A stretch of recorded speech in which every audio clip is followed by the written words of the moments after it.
እኔ በህይወቴ በጣም እምፈራው ያልተፈተነን ሰው ነው። ተፈትኖ ማያቅ በፈተና ውስጥ አልፎ ማያቅ ሰው ነው እምፈራው። የተፈተነ ሰው ንግግሩ ያስታውቃል። ምክሩ ስብራትን የሚጠግን ነው፣ የሚያጽናና ነው። የተፈተነ ሰው ንግግሩ ቁም ነገር አለው። ተፈትኖ ማያቅ በምንም ውስጥ አልፎ ማያቅና የተፈተነ ሰው አንድ አይነት አይደለም። ለምሳሌ ያልተፈተነ ሰው ሲያወራ የበላችሁ እግራችሁን ነው የሚያካችሁ ጀርባችሁን ነው። ያልበላችሁ ቦታ የሚያካችሁ ያልተፈትኖ ማያቅ ሰው ነው። አሁን እዚህ ውስጥ ያላችሁ ሴቶች፣ ወጣት ልጆች ለማግባት ስትነሱ አንዱ የህይወታችሁ መመዘኛ መሆን ያለበት የምታገቡት ሰው ምን ያህል ኪሎ ሜትር በፈተና ውስጥ አልፏል የሚለው በጣም ቤዚክ ነው። ተፈትኖ የሚያቅ ሰው ወዳጆቼ ይረዳችኋል እንጂ አይፈርድባችሁም። ይረዳችኋል እንጂ አይፈርድባችሁም። ተፈትኖ ያለፈ ሰው ለምሳሌ ተመልከቱ። እኔ አሁን በአገልግሎት በጣም የሚበልጡኝ ትልልቅ አባቶች፣ ትልልቅ አገልጋዮች እኔን በአገልግሎት የሚበልጡኝ አባቶችን ሳገኛቸው አጠገባቸው ሆኜ በስልክም ሲያገኙ ይራሩልኛል፣ ያዝኑልኛል።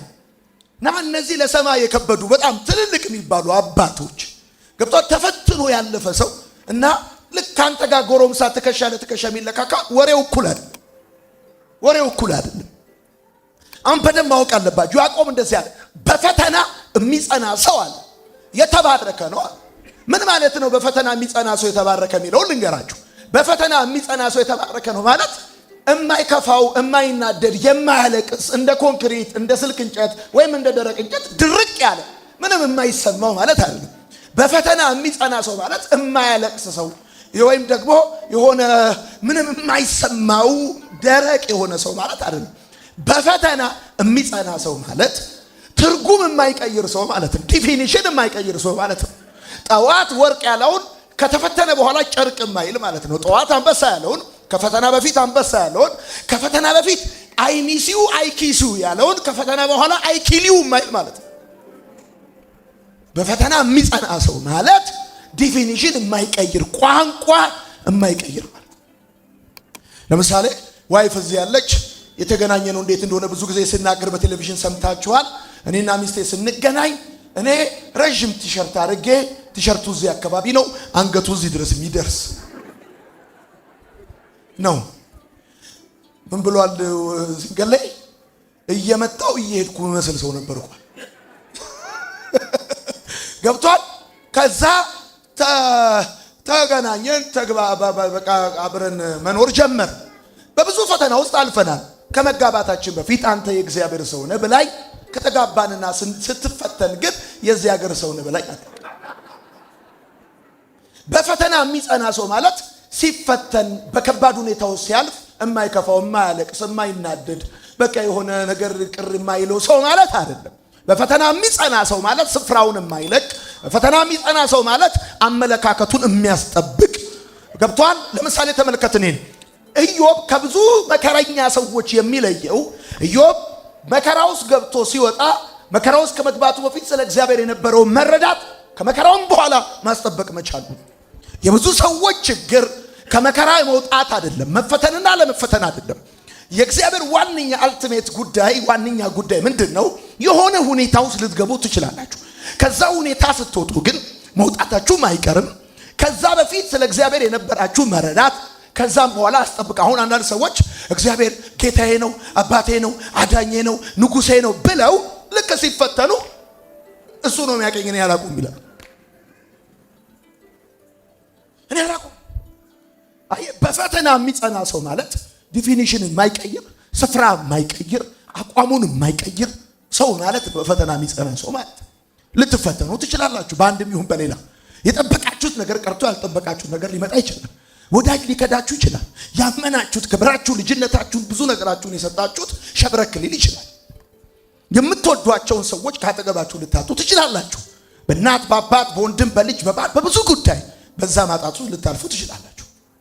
ወዳጆቼ ታውቃላችሁ፣ እኛ ከትምህርት ቤት ከተማርናቸው ትምህርቶች ይልቅ ከፈተና የተማርናቸውን ትምህርቶች አንረሳም። ሰው ከትምህርት ቤት የተማረውን ይረሳል።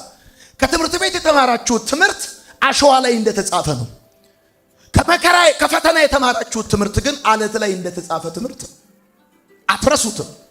ለዚህ ነው ባዮሎጂ is the branch of natural science it study about ምናምን ብላችሁ cell is the structural and functional unit of life ነው ብላችሁ አሁን እዚህ ስትደርሱ የጠፋባችሁ ጂኦግራፊ የጠፋባችሁ ፊዚክስ የጠፋባችሁ ከፈተና የተማራችሁ ትምህርት ግን ያልጠፋባችሁ ብዙ ሰዎች አላችሁ።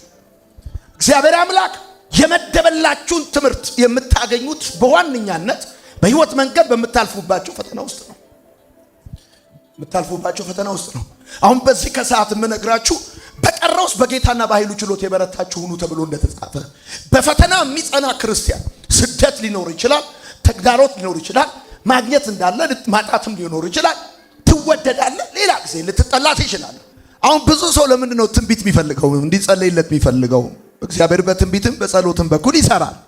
በአብዛኛው ግን ሰው ትንቢት የሚፈልገው ፈተና በህይወቱ የሚባል ነገር እንዳይኖር ወይ ከዛ ክፍል ከፈተናው ክፍል ደብል ለመምታት ለመውጣት ነው። ትንሽ ወደ ቀድሞ ሁኔታው መልሰው ወዳጆቼ በደም ስሙ። ክርስቲያን ናችሁ፣ ፈተና የሚባል ነገር አይቀርም። በፈተና ውስጥ እንድትጸኑ የእግዚአብሔር ቃል ይነግራችኋል። ኦኬ በደም ስሙኝ። አሁን ነግራችኋለሁ። በፈተና ውስጥ ሰውን ትከስራላችሁ፣ እግዚአብሔርን ታተርፋላችሁ። ደግሞ ማወቅ ያለባችሁ ስለ ፈተና ምን መሰላችሁ? ፈተና ይለወጣል እንጂ አይቀርም። መልኩን ይቀየራል እንጂ ፈተና አይቀርም። ብራዘር ለምሳሌ አሁን እየተፈተንክ ያለው በገንዘብ ነው። አሁን ይሄን የገንዘብ ፈተና ጨርሰ በቃ ቆንጆ ገንዘብ ስታገኝ ደግሞ በሌላ ደግሞ ፈተና ትፈተናል። የሆነ ነገር ይሆናል። ለምሳሌ የመጀመሪያው ፈተና መግባባት ነው። ከመግባባት ቀጥሎ ማግባት ነው። ከማግባት ቀጥሎ ደግሞ ፈተና ይመጣል። የመውለድ ከመውለድ የማሳደግ ከማሳደግ እያለ ፈተና መልኩን ይቀይራል እንጂ አይቀርም። አሁን አንዳንድ ሰዎች ከፈተና የጸዳ ህይወት መኖር ይፈልጋሉ። ኖ መልኩን ነው የሚቀይረው። ልጆች እያለን ትዝ ካላችሁ ስንማር አስተማሪያችን ከ60 የሚፈተነን ምርጫ እውነት ሐሰት አዛምድ ነው። እያደግን ሃይ ስኩል ዩኒቨርሲቲ ስንገባ አንድ ጥያቄ ከመቶ ዳሽ ሙላ ነው፣ አብራራ ነው፣ ደረቅ ጥያቄ ነው። አሁን አንዳንዶቻችሁ ሁልጊዜ ምርጫ፣ ሁልጊዜ አዛምድ፣ ሁልጊዜ እውነት ሐሰት በል እንዲፈትናችሁ የምትፈልጉ ሰዎች አይፈትናችሁም። ባደጋችሁ ቁጥር ፈተናው መልኩን ይቀይራል እንጂ አይቀርም። ለምሳሌ አገልጋዮች የመጀመሪያ ሰሞን አካባቢ ፈተናችሁ እድል ነው። እድል የማገልገል እድል በተሰጠኝ በር ተዘጋብኝ እድል ከዛስ እድሉን አግኝታችሁ አሁን ፈተናው እሱ ነው። እድሉን አግኝታችሁ ስትቆሙ ደግሞ ከእድሉ ቀጥሎ በመጣው ጉዳይ ሌላ ደግሞ ፈተና ይመጣል፣ ትችት ይመጣል፣ ተቃውሞ ይመጣል። ግማሹ ወዳል፣ ግማሹ የሆነ ነገር ይላል። እየቀየረ ነው የሚሄድ። አንዱ ስትለው አንዱ ወጣው ስትለው አንዱ። ይሄን ማወቅ አለባችሁ ቅዱሳን፣ በዚህ ያላችሁ ክርስቲያኖች። ለምሳሌ እኔ ያደኩበት ቤተሰብ አያቴ አሰለፈች ሽጥላ ትባላለች። እኛ ቤት ባደኩበት ጊዜ 24 ሰዎች ነው የነበርነው እዛ ቤት ውስጥ። አንድ ወቅት አስታውሳለሁ እና አያቴ የምትገዛው በብዛት ስንዴም ይሁን ጤፍ ነሲብ ነው። በተለይ ጤፍ ነሲብ ነው። ነሲብ ነው ማለት 100 ኪሎ እና ከዛ በላይ የሆነ ማለት ነው። ከ100 ኪሎ በላይ የሆነ ነው። ዞሮ ለምሳሌ 100 ኪሎ ጤፍ ብላችሁ ብታስቡ 100 ኪሎ ጤፉ በጋሪ ሲመጣ አስታውሳለሁ። እኔ ኳስ እየተጫወኩ በር ላይ በጋሪ ሰውየው እንዲህ እያለ ይዞት የሚመጣው ጤፉን በጣም ከዛ ይመጣል። የኔ አያት ከተወሰነ ደቂቃ በኋላ ወይም ቀን በኋላ ምን ታረጋለች? ሰፌድ ላይ ወይም ወንፊት ላይ ታስቀምጠውና መታ ስታረገው ከዛ 100 ኪሎ ስንዴ ወይም ጤፍ ውስጥ ገለባ፣ አፈር፣ አንዳንድ ቆሻሻዎች መውጣት ይጀምራሉ። መታ ማድረግ ብቻ ነው የሚጠበቅበት። አየህ እግዚአብሔር በፈተና እነ 100 ኪሎን መታ ሲያረጋቸው 90 ኪሎ ይሆናሉ። አንዳንድ ሰዎች አሉ አሁን ቁንን ይላሉ፣ በቃ እዚህ ድረስ ግጥም ይላሉ። በቃ የዛን ጊዜ ያመጣና መታ ሲያረጋቸው ትሁት ይሆናሉ፣ ወርደው ቁጭ ይላሉ። ገብተዋል አይደል? ለምንድን ነው እግዚአብሔር የሚፈትነኝ ካልክ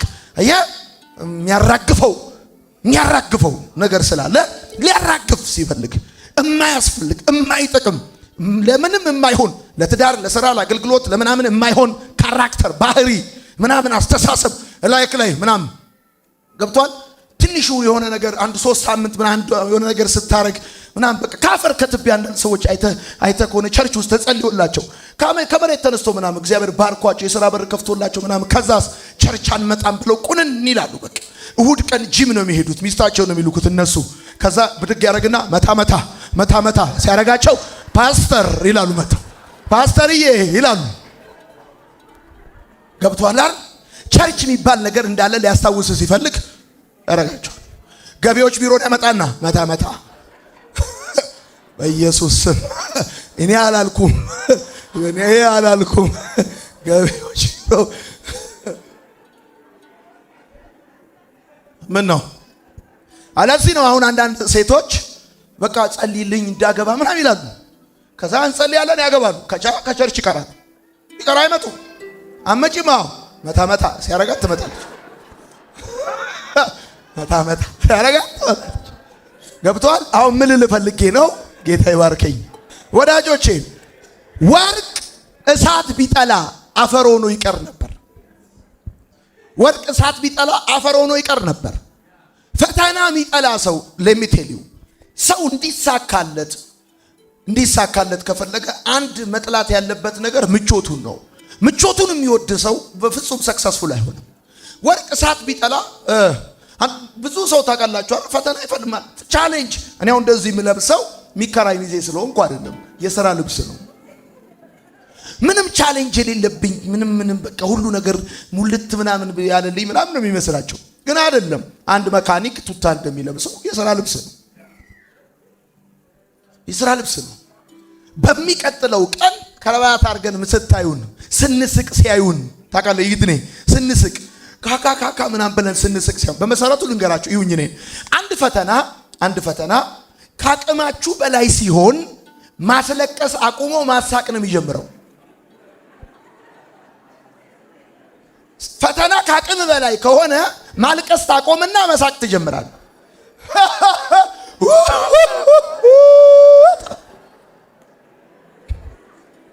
ቆይ አሁን ለምሳሌ በሆነ ፈተና ምክንያት እያለቀሰ ያለ ሰው ካለ ፈተናው አቅሙ ላይ ግን ስማ ይሁን እስክትሞት ድረስ ይሁን ውስጥ ይሁን ማለት እኔን ብለህ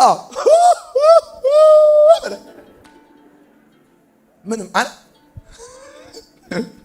ለምሳሌ አሁን ስስቅ ቴሌቪዥን ላይ ወይም የሆነ ምናምን ካያችሁኝ በቃ ሞልቶልን ይመስላችኋል። ከአቅማችን በላይ ሆኖ እንደሆነ አልገባቸው። አሁን እንደዚህ የሳቅኩ ፎቶ ያነሳኛል። ከዛስ ፖስት ያደርገዋል። ከዛስ ሌላ ሰው ሲያይ እንደዚህ ይላል፣ በቃ እነዚህ ሰዎች ይላል። ብራዘር ጻፍበት ፎቶ ላይ ከአቅሜ በላይ ሆነ።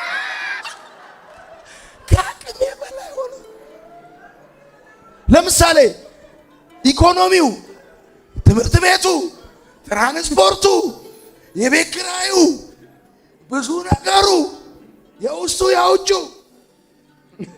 አንድ ጊዜ አንድ ቤተ ክርስቲያን መጡና መሪዎች የምስጋና ፕሮግራም ላይ እንድታገለግል ፈልገን ነው አሉኝ። ክብር ለጌታ ይሁን። ምንድነው የምስጋና ፕሮግራማችሁ? በምን ሆኖላችሁ ነው የምታመሰግኑት አልኳቸው። ይገርማል 3 ሚሊዮን ብር ከብርሃን ባንክ ተበድረን እሺ አሁን ከፍለን አሉኝ። እሺ 3 በሬ አርደናል አሉኝ። ሞትኩ በሳቅ። በዛ ታይም እኔ 103 ሚሊዮን ብር በቸርቻችን ዕዳ ነበረብን። ታዲያ አያስቅም? 103 ሚሊዮን ስንት በሬ ላርድ እንደምችል አስቤ ነው የሰጠሁት። ከተማውን ሁሉ በሬ በበሬ ላርድ። ኤኒዌይስ ምን ልፈልጌ ነው? ሄይ እየሰማኝ ነው? እውነቴን ነው የምነግርህ። ጌታ ይመስገን ይሰማል ወይ? ይኸውልህ መጽሐፍ ሲናገር እንደዚህ ያለ በአብርሃም ዘመን ከነበረው ረሃብ በላይ በይስሐቅ ዘመን ሆነ። ስፍራ ሊለቅ ሲል ኖ በዚህ በግብፅ ሁን አሉ። አያችሁ፣ በፈተና የሚጸና ሰው ማለት የማይከፋው፣ የማያለቅስ፣ የማያዝን ምናምን የሆነ ዝም ብሎ ኮንክሪት የሆነ ሰው ማለት ሳይሆን ቋንቋ የማይቀይር ከፈተና በፊት የዘመረው መዝሙር ፈተና ውስጥም ከፈተና በኋላ የሚዘምር ገብቷል። ከሁኔታ አንጻር ስፍራ የማይቀይር ስታየው ገብቷል። እንደዛ አይነት ሰው ማለት ነው። ወዳጆቼ ያዕቆብ እንደዚህ ያለ በፈተና የሚጸና ሰው የተባረከ ነው። የተባረከ ወዳጆቼ ፈተና የሚባል ነገር አይቀርም። ይሄ እንድታቁ ይገባል። የተወሰነ ነገር ልጨምርላችሁ። እግዚአብሔር በምንፈተን ጊዜ ለምንድን ነው ዝም የሚለን? ለምሳሌ በጣም ከሚገርመኝ ነገር አንዱ ስንፈተን እግዚአብሔር ጸጥ ይለናል። ልቀጥል? እየሰማችሁኝ ነው? እሺ። ቢኮዝ እግዚአብሔር በፈተና ውስጥ በምንገባ ጊዜ ዝም የሚለን ለምንድን ነው ሲባል አስተማሪዎቻችን ትዝ ካላችሁ ትምህርት ቤት ሂስትሪም፣ ጂኦግራፊም፣ ባዮሎጂም፣ ፊዚክስም ማቴማቲክስም ያስተምሩን የነበሩ አስተማሪዎች በትምህርት ጊዜ ይጠይቃሉ፣ ምናምን ያስረዳሉ ምናምን። በፈተና ጊዜ ዝም ማለት ያስተማሪው ባህሪ ነው። የትኛውም አስተማሪ በፈተና ጊዜ እጁን ወደ ኋላ አድርጎ እየዞረ ያል እንጂ ምንም አያወራ። አሁን እግዚአብሔር ስትፈተኑ ዝም የሚላችሁ ስለሚጠላችሁ አይደለም። ያስተማሪው ባህሪ በፈተና ሰዓት ጸጥ ማለት ስለሆነ በሰላሙ ጊዜ ያስተምራችኋል፣ ይመክራችኋል፣ ያስታጥቃችኋል። እንዲህ አርግ፣ እንደዚህ አርግ፣ እንደዛ አርግ፣ እንደዚህ አርግ ልጄ ሆይ ምና ይልሃል። ከዛስ አፓረንትሺፕ ፕራክቲስ የህይወት ፈተና ይመጣል። የዛን ጊዜ ጌታ ሆይ በጣም ብዙ ወጣቶች አሁን ባይ ዘ ወይ ፈተና አይፈልጉም፣ ቻሌንጅ አይፈልጉም። ልክ በሊፍት ጠቅ አድርገው 6ኛ ፎቅ መውጣት ነው የሚፈልጉት። እግዚአብሔር ደግሞ አንተ እንድታድግ ሊፍት አይሰጥህም። በስቴርኬዝ ነው የምትወጣው፣ ደረጃውን ነው የምትወጣው። ለዚህ ነው ታውቃላችሁ የዚህ ዘመን ወጣቶች ወላጆቻቸው እየሰሩ ጆርዳን ጫማ ያደርጋሉ፣ ብራንድ ያደርጋሉ፣ ስማርትፎን ይይዛሉ። ፈተና ሲገጥማቸው በረኪና ይጠጣሉ። ፈተና ሲገጥማቸው ገመድ ይገዛሉ። ከቤተሰብ ጋር ትንቅንቅ ነው። እንዲሁ ከመሬት ተነስተው ሚኒባስ ግዙልኝ ይሏል። ሚኒባስ ይሏል። እውነቴን ነው። ገብቷል? እሺ ጌታ ይመስገን። በመሰረቱ ማወቅ ያለባችሁ ስለ ፈተና ቅጣት አይደለም። አንዳንድ ሰዎች የሚያስቡት ብዙ ጊዜ ሲፈተኑ ፈተና የሚመስላቸው ምን በድዬ ምን አጥፍቼ ነው በዚህ ነገር ውስጥ እግዚአብሔር እያሳለፈኝ ያለው ብለው ያስባሉ። ምክንያቱም ፈተናን እንደ ቁጣና እንደ ቅጣት ስለሚመለከቱት ወዳጆቼ ለምሳሌ ተመልከቱ። እዩኝ ነኝ ከ10ኛ ክፍል ወደ 11ኛ ማለፍ ካለብህ የግድ በመካከል ፈተና የሚባል ነገር አለ። ፈተና ካለ ኔክስት ክላስ ቁጣ አይደለም፣ ቅጣት አይደለም፣ መቅሰፍት አይደለም። ፈተና ወደሚቀጥለው ሌቭል ሊያሳድግ ሲፈልግ እግዚአብሔር በሆነ ፈተና በሆነ ቻሌንጅ ውስጥ ያሳልፋል። የብዙ ክርስቲያን ችግሩ ምንድነው? ለምሳሌም ደግሞ ልንገራችሁ።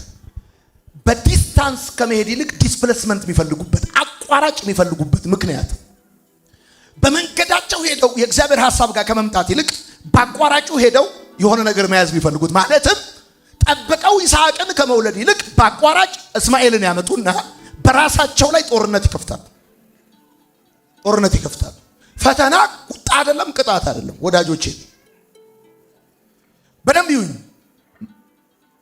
ፈተና ወይንም ደግሞ ልክ ተመልከቱ፣ ዝናብ መልካም ለሆነውም መልካም ላልሆነውም እንደሚዘንብ ፈተና በጥሩም ሰው በመጥፎም ሰው ላይ ሊመጣ ይችላል። ሌላው እሱ ብቻ አይደለም። ለምሳሌ ፈተና ማለት መሸነፍ ማለት አይደለም። ተሸንፈሃል ማለት አይደለም። ለምሳሌ ዘር ባፈሩ ሲወድቅ ይሞታል ብለህ ታስባል? ወድቀሃል ማለት አታህል ማለት፣ ለምሳሌ ቸግሮሃል ማለት፣ ለምሳሌ ትምህርት ፌል አድርጓል ማለት በቃ አንተ ተሸንፈሃል ማለት ነው አይደለም። አንዱ የብዙ ክርስቲያን ችግር ስለ ፈተና ያለው መረዳት ፈተና መሸነፍ ይመስለዋል፣ ፈተና ቅጣት ይመስለዋል። ነው አይደለም ወዳጄ። ዘር ሲወድቅ ብዙ ሆኖ ሊነሳ እንደሆነ የምታውቅና የሚገባ ከሆነ ይሄ አሁን እያለፍክበት ያለው ፈተና ፕሮሞሽን ይዞ እንደሚመጣ፣ ፌቨር ይዞ እንደሚመጣ፣ ከእግዚአብሔር ዘንድ ብሌሲንግ ይዞ እንደሚመጣ ዝም ብሎ አይደለም። ወርቅ በሳት ሲፈተን ውበቱ እንደሚጨምር እየተፈተንክ ባለበት ሁኔታ ውስጥ አንድ ነገር ይገባል። በሚቀጥለው ዘመን እንዳንተ ዋጋ ያለው የሚሰማ የሚደመጥ ለሀገር ማይካድ ስንዴ የሚበላ እንዲሆን ገበሬው በበሬ አስረግጦ ወይም በኮምፓይነር እንደዛ አሳጭዶ በደንብ ወቅቶ ለንፋስ ሰጥቶ በደንብ አድርጎ ከዛስ ክምር የነበረው ስንዴ ኩንታል ይሆንና የሚበላ እንደሚሆን ልክ እንደዛ እየተፈተንክ ነው። ወዳጅ በማጣት በገንዘብ በስራ በሆነ ነገር በጤና እመነኝ፣ ከዚህ ሁሉ ቻሌንጅ በኋላ የምትበላ እንድትሆን የምትሰማ እንድትሆን ወዳጆቼ ከዘፍጥረት እስከ ዮሐንስ ራእይ እግዚአብሔር የሰራባቸው ሰዎች በብዙ ቻሌንጅ ውስጥ አልፈዋል። ደግሞ ይሁኝ ነኝ በህይወት እያለሁ ምናልባት ከናንተ ቀድሜ ወደ ጌታ ከሄድኩኝ አንድ እውነት ልንገራችሁ። ልዩነታችሁ ውጤታችሁ አይደለም፣ ውጤታችሁን ያገኛችሁበት መንገዳችሁ እንደሆነ ወቁ። ልዩነታችን መኪናችን አይደለም፣ ልብሳችን አይደለም፣ ውጤታችን አይደለም። እግዚአብሔር የማንንም ሰው ህይወት በውጤቱ አይመዝንም፣ በመንገዱ ነው የሚመዝነው። ቢኬርፉል። ልዩነታችሁ ለምሳሌ አንዱ ተማሪ አጥንቶ ሌላ ተማሪ ኮርጆ ኤ ቢያመጡ ኤው ላይ ልዩነት ላይኖር ይችላል። ውጤቱ የመጣበት መንገድ ላይ ግን ልዩነት አለ። ሰው ውጤትን ያያል፣ እግዚአብሔር ግን ውጤቱ የመጣበትን መንገድ ያያል። ውጤቱ የመጣበትን መንገድ ያያል። ሰው የምትነዳው መኪና የምትኖርበትን ቤት የለበስከው ልብስ ሊያይ ይችላል። እግዚአብሔር ግን ያንን ያመጣህበትን መንገድ ያያል። እግዚአብሔር ለምንድን ነው የሚፈትናችሁ? ቢኮዝ እግዚአብሔር ህይወታችሁን የሚመስለው በውጤታችሁ ሳይሆን በመንገዳችሁ ስለሆነ። በመሰረቱ ተፈትኖ ያለፈ ሰው ቢወድቅም እንደገና እንደሚነሳ ቢያጣም እንደገና እንደሚያገኝ እርግጠኛ ነው። ምንም ስጋት አይዘው። ለምሳሌ ዝም ብሎ ቤተሰቡ ያደረገለትና የሆነ ነገር የሆነለት ሰውና በመውደቅ በመነሳት በከፍታ በዝቅታ ውስጥ አልፎ የመጣ ሰው ይገርማል። ቢያጣ ከዜሮ መነሳት ይችላል፣ እንደገና መጨመር ይችላል። እንደገና ያን ጄኔሬሽን እዚህ ውስጥ ያላችሁ ሰዎች እኔ አሁን ዛሬ ብራዘር አባቴ እንደዚህ ሆኖ በቃ ብድግ ብለህ ምናምን እግዚአብሔር አስማተኛ አይደለም። እግዚአብሔር አስማተኛ አይደለም። እግዚአብሔር ተአምራት ያደርጋል። የሚያደርገው ግን በፐርፐዝ ነው። አንተን ለማስደነቅ ብሎ አንተን ሰነፍ ሽባ ለማድረግ ብሎ የሚያደርገው ተአምራት የለም። ሶ እየተፈተንክ ነው ማለት ተሸንፈሃል ማለት። ሌላው ለምሳሌ ፈተና መጨረሻ ለሊቱ የቱንም ያህል ቢረዝም መንጋቱ ግን አይቀርም። መጨረሻ አሁን ያለበት ሁኔታ ያንተ መጨረሻ አይደለም። ለዚህ ነው ይገርምሃል፣ እኔ መርዝም አልጠጣው ስፕራይት በሎሚ የምጠጣው። አጣው ብዬ መርዝ አልጠጣም፣ አገኘውም ብዬ ዝም ብዬ ቁንን አይደለም። I'm very simple guy ሚስቴ ታውቃለች። እኔ ነው አንዳንድ ጊዜ ዝም ብዬ ከቤት ስወጣ ዝም ብዬ ነው ወጣው። ምንም ቁንን አይደለም። ለመክበድ ብዬ ድንጋይ እዚህ ውስጥ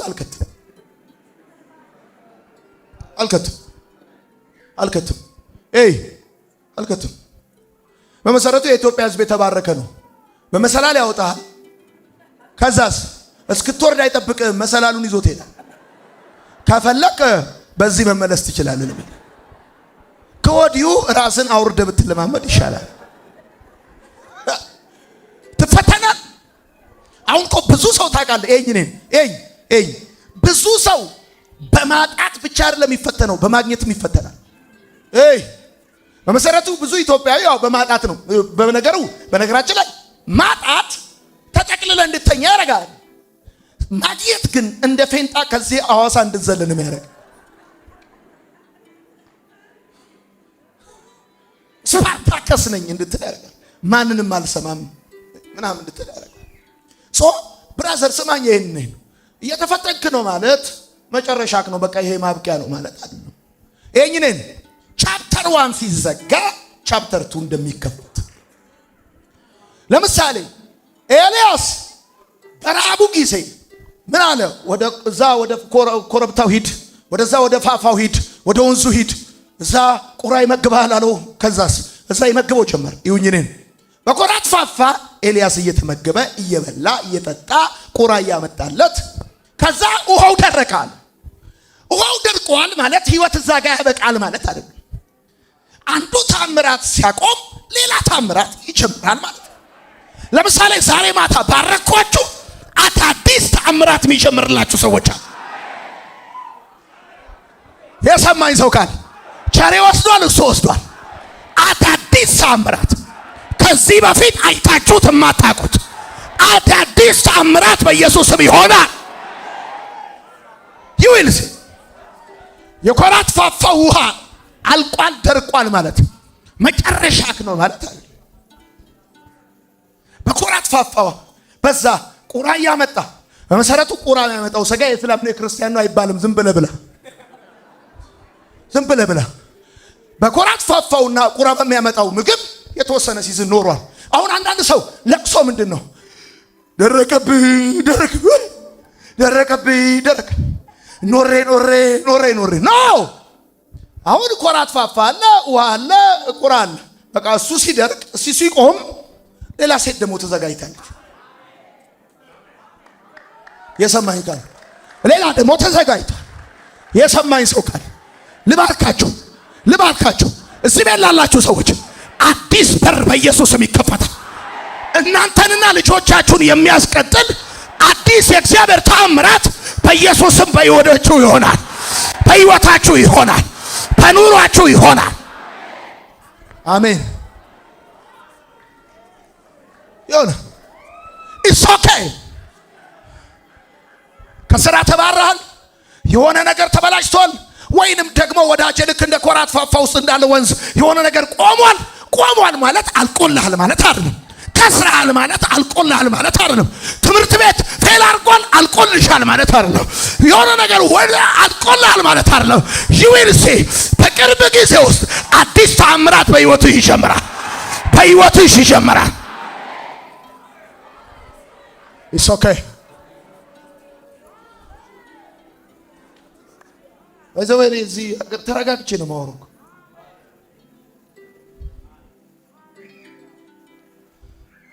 ጌታ ይመስገን። አሜን በለኝ።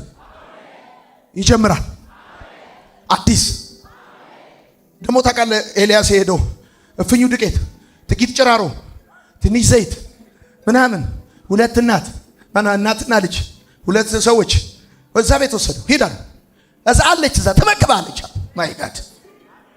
ማይ ጋድ ያቺ ሴት ብራዘር ይሄን እፍኝ ዱቄት፣ ትንሽ ጭራሮ፣ ትንሽ ምናምን፣ ትንሽ ዘይት ምናምን በአጠቃላይ ኤክስፕሌን ስትደረግ ሴትዮዋ በመሰረቱ ኤልያስ ፌመስ ነብይ እኮ ነው። ፌመስ ነብይ ነው። ኤልያስን በእንግድነት ሊቀበሉ የሚችሉ የከተማው ሀብታሞች አሉ። እነሱን ትቶ እፍኝ ዱቄት፣ ትንሽ ጭራሮ፣ ትንሽ ዘይት ያላት ሴት ጋር ወሰደው። ቢኮዝ ለኤልያስ ብቻ ሳይሆን ለዚህ ሴት የረሃቡን ዘመን የምታልፍበት አዲስ የሰማይ አሰራር እየመጣ ነው። ጌታ እንደዚህ ያለኝ እዚህ ውስጥ አለኝ መበለት የሆኑ እዚህ ሴቶች ወንዶች አሉ። የኔ ታምራት እየጠበቁ ያሉ የሰማይን መስኮት ከፍታለሁ። አንቺና ልጆችሽ አትሞቱም፣ አታፍሪም፣ አትዋረጅም።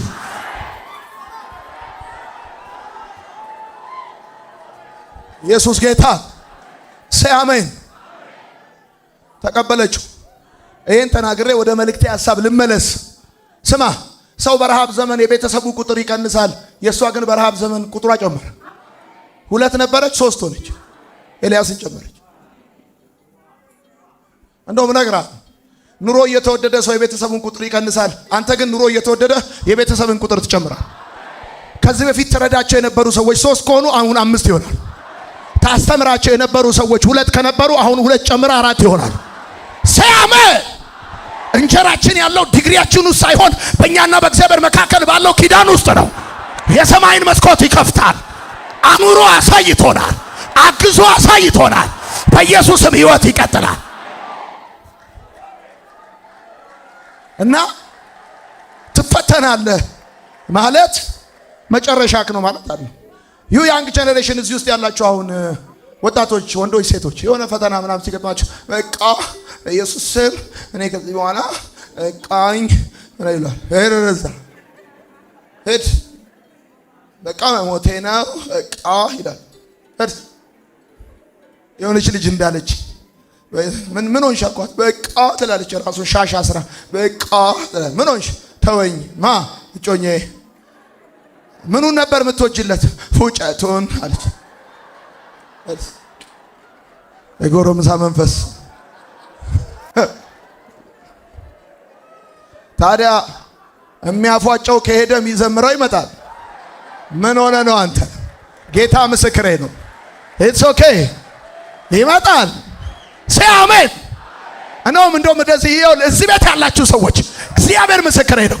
ከሰማይ የሰማሁት ድምፅ ልንገራችሁ። አዲስ ተአምራት ይጀምራል።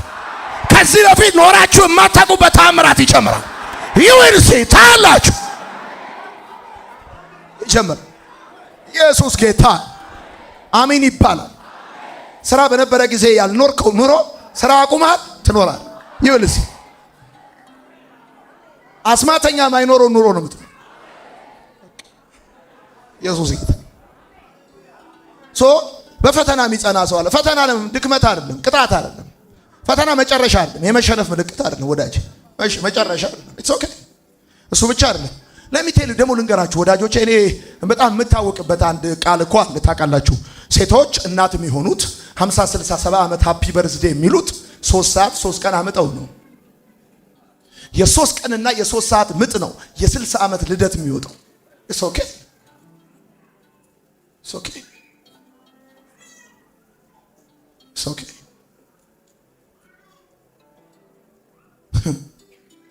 አንዳንዶቻችሁ እኮ እናንተ እያለቀሳችሁ እያላችሁ ሌላውን አጽናናችኋል። እናንተ ቤት ጥያቄ እያለ እናንተ ለሌላ ሰው ጸልያችሁ እኮ መልስ ተገኛል። እናንተ ግን በጥያቄ የቀጠላችሁ ሰዎች አላችሁ። አሁን እዚህ ውስጥ እናንተ በተመሳሳይ ችግር እየኖራችሁ አብርሃም አቤሜሌክ ቤት ገብቶ ጸልዮ ማህፀን ተከፍቶ አቤሜሌክ ልጅ ሲወልድ አብርሃም ግን በልጅ ጥያቄ ቀጥሏል። ምን ነው? ኦኬ ወዳጆቼ፣ ፈተና የድክመት ምልክት አይደለም።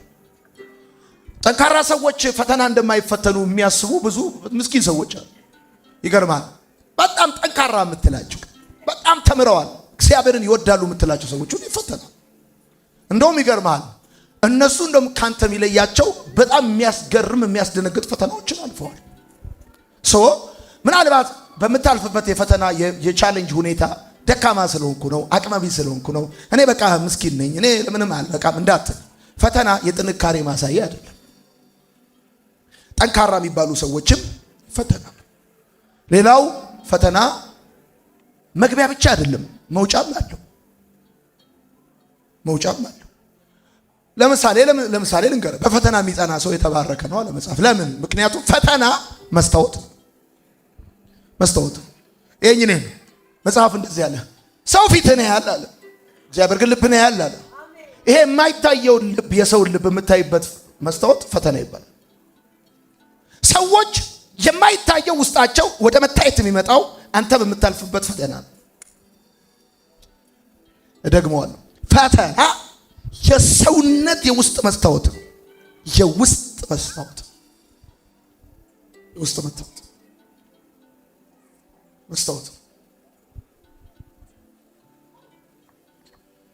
ሰዎች በአንተ ጉዳይ ምን እንደሚያስቡ የምታውቀው የተፈተንክ ቀን። አጠገብ ያሉ ሰዎች ፈገግታ እየገጩ እያሉ እንደ ህንድ አክተር እንደሚፎግሩ የምታውቀው የተፈተንክ ቀን።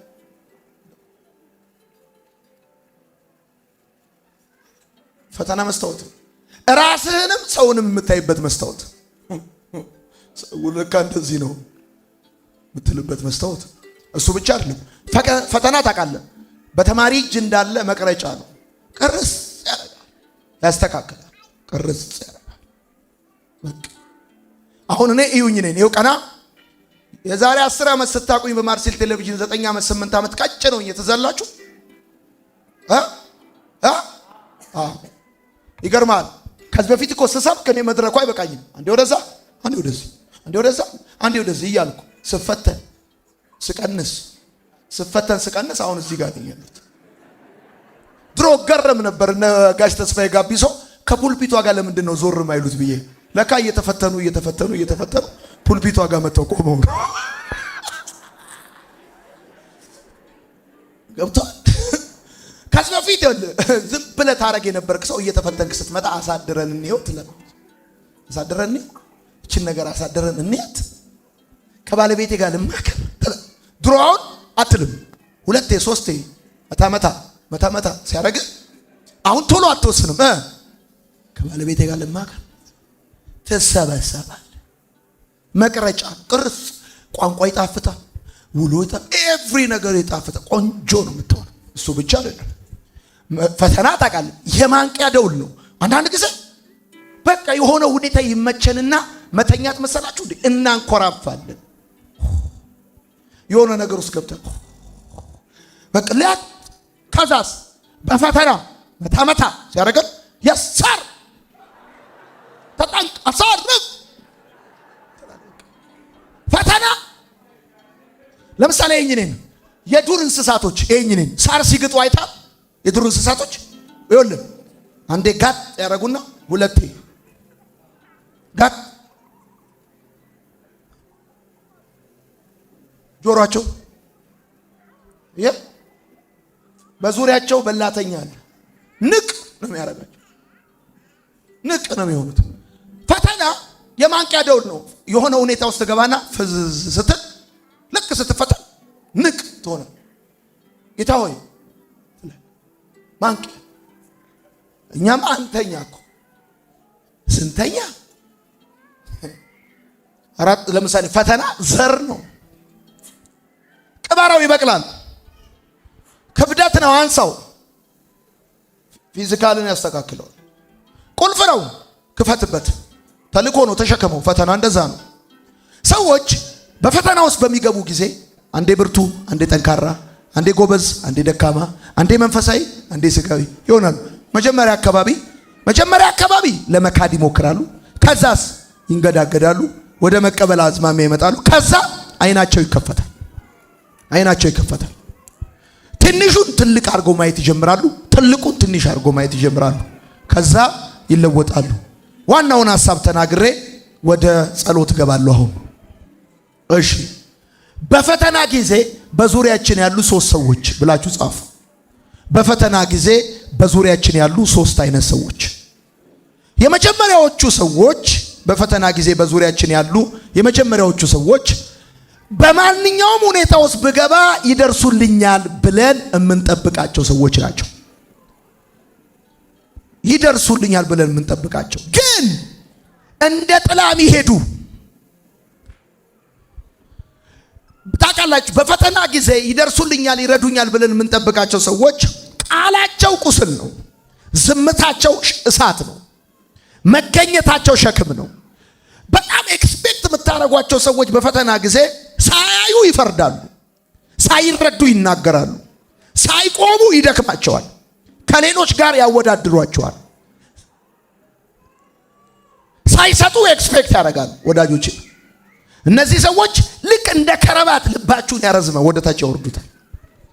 በፈተና ሰዓት ኤክስፔክት የምታደርጓቸው ሰዎች እንደ ጥላ እንደሚሄዱባችሁ ወቁ። ለምን ይሁኝ ነኝ ቀን ሳለ ይከተላችሁ የነበራችሁ የራሳችሁ የገዛ ጥላችሁ ሲመሽ ትቷችሁ ነው የሚሄደው።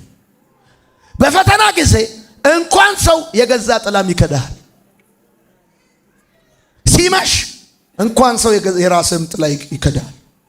ወዳጆቼ ኤክስፔክት አሁን ለምሳሌ ብፈተን ይረዱኛል ብላችሁ መታስቧቸው ዘመድ ጓደኛ በሰላሙ ጊዜ ስልክ እየደወሉ ጆሮአችሁን የሚያጋዩ ሰዎች ልክ ስትፈተኑ ብትፈልጓቸው ብትደውሉ ስልክ አያነሱ፣ ብትፈልጓቸው አታገኟቸው። ይሄን ማወቅ አለባችሁ።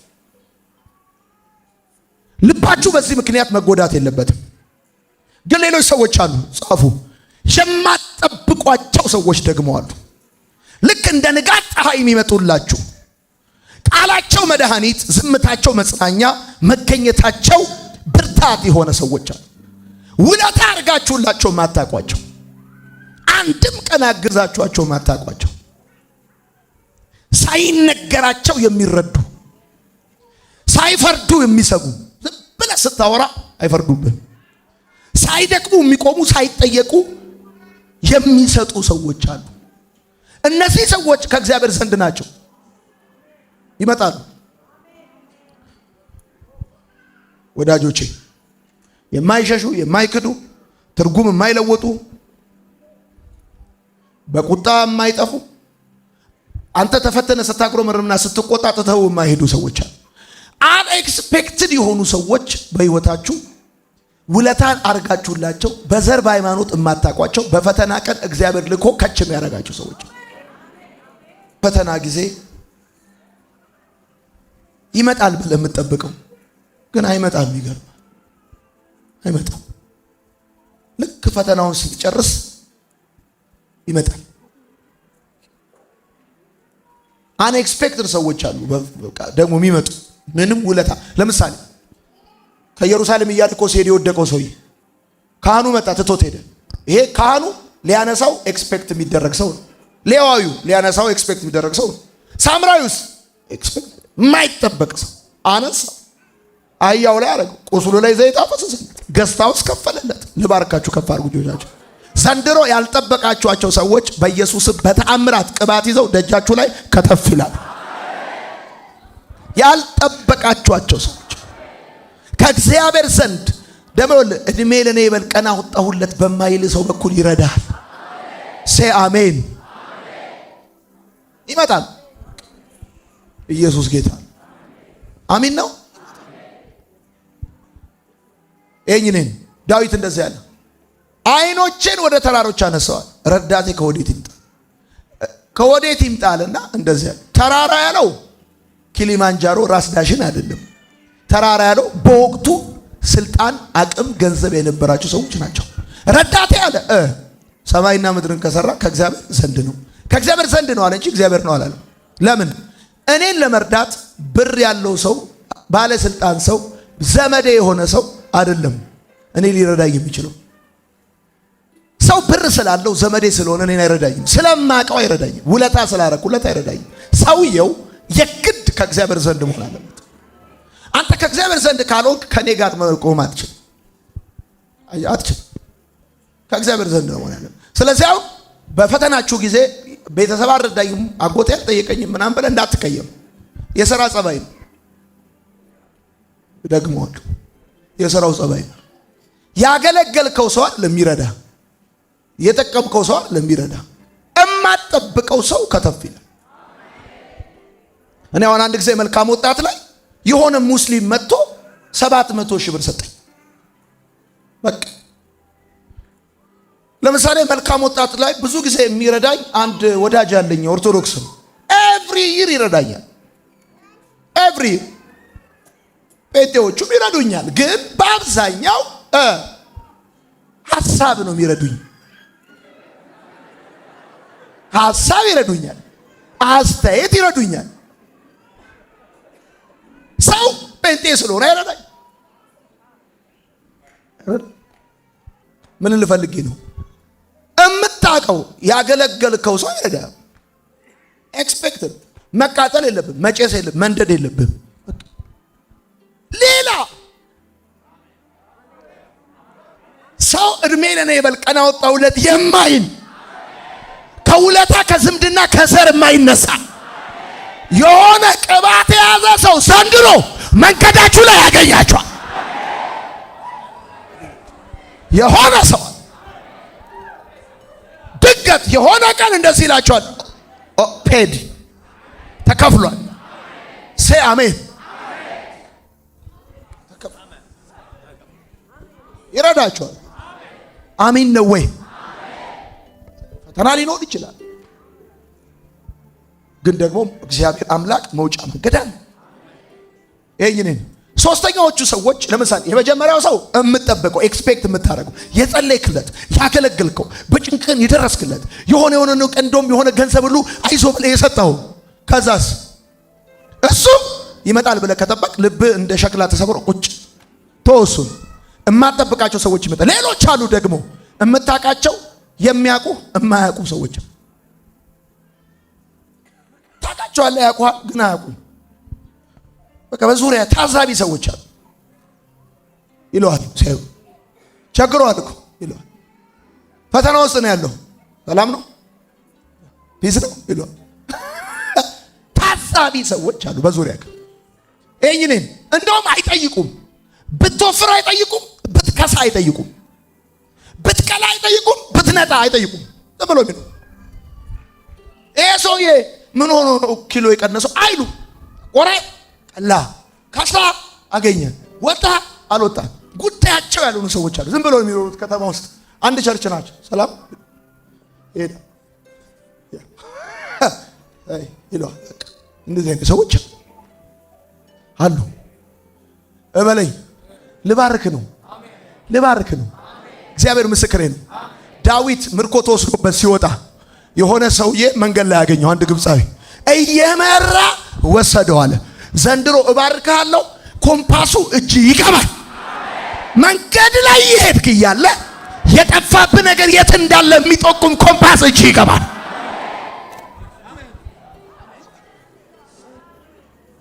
አይዞ ላጠቃልላችሁ። አይኖ ደክሞኛል። ያው እኔ ብረት ለበስ አይደለም እድሜም አለ፣ ግን አምያክ በኢየሱስ ብርቱ ነኝ። ወጋ ወሬ የማይሆን ግን ልንገራ ላጠቃልላችሁ። እበሉ ስፍራ እንዳትለቁ። አሁን እግዚአብሔር እያላችሁ ያለው ነገር እንደዚህ ነው። ስፍራ እንዳትለቁ፣ ቋንቋ እንዳትቀዩ፣ መዝሙር እንዳትቀዩ። አሜን በሉ። እንዳትቀዩ፣ በእግዚአብሔር ላይ ያላችሁ መታመን እንዳትቀዩ። ቢ ስትሮንግ፣ በፈተና የሚጸና የተባረከ፣ ምክንያቱም ከእግዚአብሔር ሽልማትን ያገኝ። አሜን። እኔ እናገራለሁ፣ አንተ አሜን ትላለህ። የትውልድ አባት ይሆናል። የትውልድ አባት ይሆናል። የሀገር መሪ ይሆናል።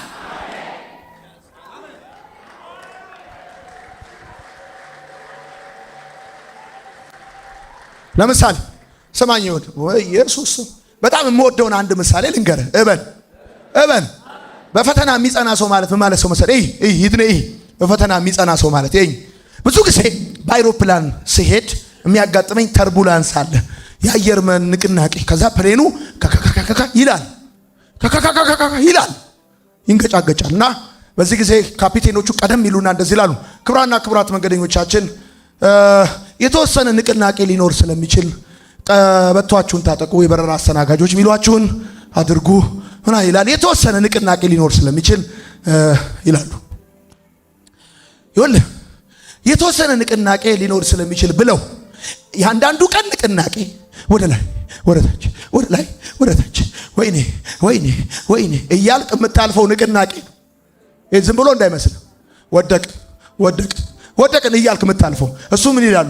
የተወሰነ ንቅናቄ ሊኖረው ስለሚችል ነው የሚሉ ኮራ ብለው። ኢትዮጵያ እንደውም ካፒቴኖች ሲያወሩ ክቡራንና ክቡራት መንገደኞቻችን ሰራ ላንሳ ባል ወደ ኢትዮጵያ አየር መንገድ ለመብረር እንኳን በደህና አይሰማም ራሱ ሲያወራ። ከዛ እንደዚህ ይላል፣ የተወሰነ ንቅናቄ ሊኖር ስለሚችል የበረራ ወዮ አይልም ካፒቴኑ። ወዮ አይልም፣ ወዮ አይልም። ቀበቷችሁን ታጠቁ ይላል። ልክ እንደዚህ በፈተና የሚጸና አባት ያለበት ቤት እንደዚህ ይላል። ፋሚሊ የተወሰነ ንቅናቄ ሊኖር ስለሚችል ሰሞኑን ቀበቷችሁን ታጠቁ እናልፈዋለን ይላል። ሲስተር ብራዘር፣ ልጆች፣ ወንድም፣ እህት፣ አክስት እዚህ ቤት ያለ ፋሚሊ ይላል። ፋሚሊ ይላል። ሄሎ ፋሚሊ፣ የተወሰነ ንቅናቄ ሰሞኑን ሊኖር ስለሚችል ወዮ። አሁን አንዳንድ ሰው ወዮ ራሱ ፈርቶ ራሱ ተጨንቆ ቤቱን አስጨንቆ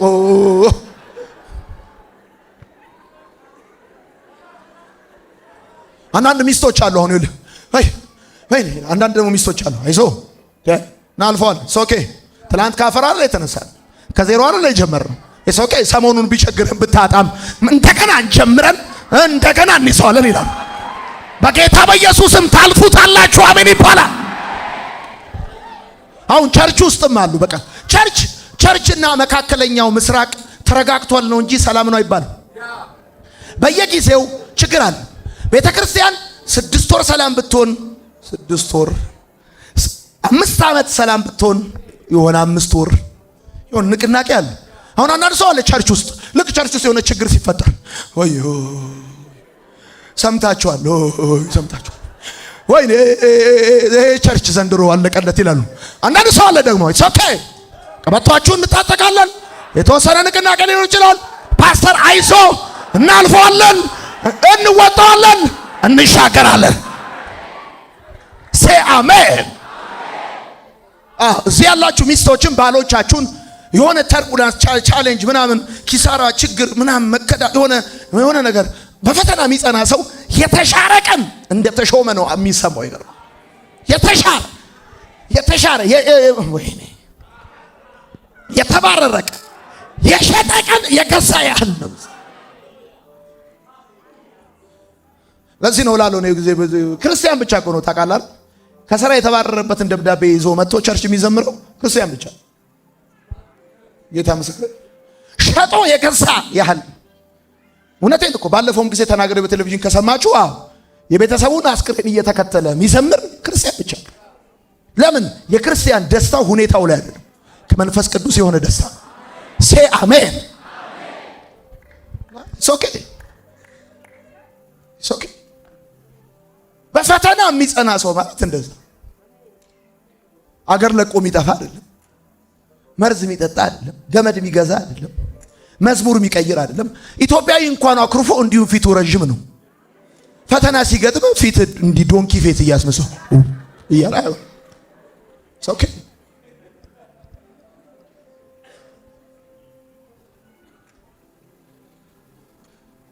የሆነ ጊዜ ቸገረኝና ልጄ አንገት ላይ የነበረው ወርቅ ስጠኝ አልኩት። ልሸጠው ነው ስለው እንዲ ኤክስፕሌን አረኩለት። እንዲ ቸግሮኝ እንዲ ልሸጠው ነው ስለው ለሌዊ መጠየቅም አልነበረብህም ማለት ኦኬ። አሁን ብዬ ነው የነገርኩት የቸገረኝን ነገር ኦኬ። ዛሬ ሸጠዋል፣ ነገ ተገዛዋል፣ ወርዳ አጥቶታል ኦኬ። ዳዊት እንደዚህ ያለ እኔም ተኛው አለ ደግፎኛልና ለሚቴድ ዳዊት የተኛው ከቤተ መንግስት ወጥቶ ከአልጋው ወርዶ ድንጋይ ተንተርሶ። በፈተና የሚጸና ሰው አልጋ ላይ ብቻ አይደለም እንቅልፍ የሚወስደው፣ ድንጋይ ላይ እንቅልፍ ይወስዳል። እኔም ተኛው አለ ደግፎኛልና ነቀዋል።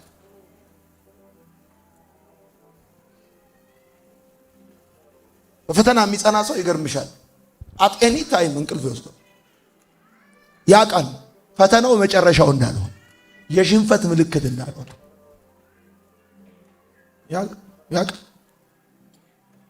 ይሁን እኔን ይኸው እግዚአብሔር ስትፈተኑ ዝም የሚለው ሃምብል እንድትሆኑለት፣ ልዩነታችሁ ውጤታችሁ ሳይሆን ውጤታችሁን ያገኛችሁበት መንገዳችሁ እንደሆነ እንድትረዱ ስለሚፈልግ።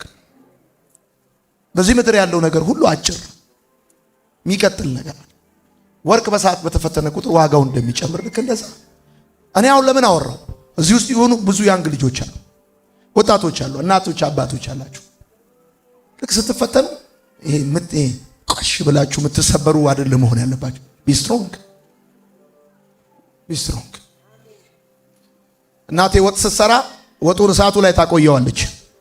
እሳቱ ላይ በቆየ ቁጥር ወጡ ውሃውን ይጨርሳል። ባለሙያ ያልሰራው ወጥ ያስታውቃል። እንጀራው ላይ ስታወጡት ከእንጀራው በታች ውሃው ይፈሳል። ጌታ ይባርክ። ውሃው ይፈሳል። እሳት ላይ የቆየ ወጥ ግን ውሃውን ይጨርሳል። አሁን አንዳንዶቻችን በቃ ከላያችን ላይ ትዕቢት፣ እኔነት፣ አጉል ኩራት ምናምን አላስፈላጊ ኢቭን ይኸውላችሁ በፈተና ሰዓት መስታወት ነው ብያቸዋለሁ። አንዳንድ ዝም ብሎ ይሁን እኔን ዝም ብሎ ስልካችሁ ላይ ኮንታክታችሁን የያዘውን ሁሉ ዴሊት የምታረጉበት፣ ብሎክ የምታረጉበት፣ አንፍሬንድ የምታረጉበት። አንዳንድ ሰው ከህይወታችሁ እንዲሰናበት ዝም ብሎ ቦታ ያዛል፣ ዝም ብሎ ስፍራ ያዘ ታወጣዋለህ። እሱ እግዚአብሔር ጨምሮ ብቻ ሳይሆን ሰውን የሚባርከው ቀንሶም ይባርካል። የተባረከ መቀነስ ይባላል።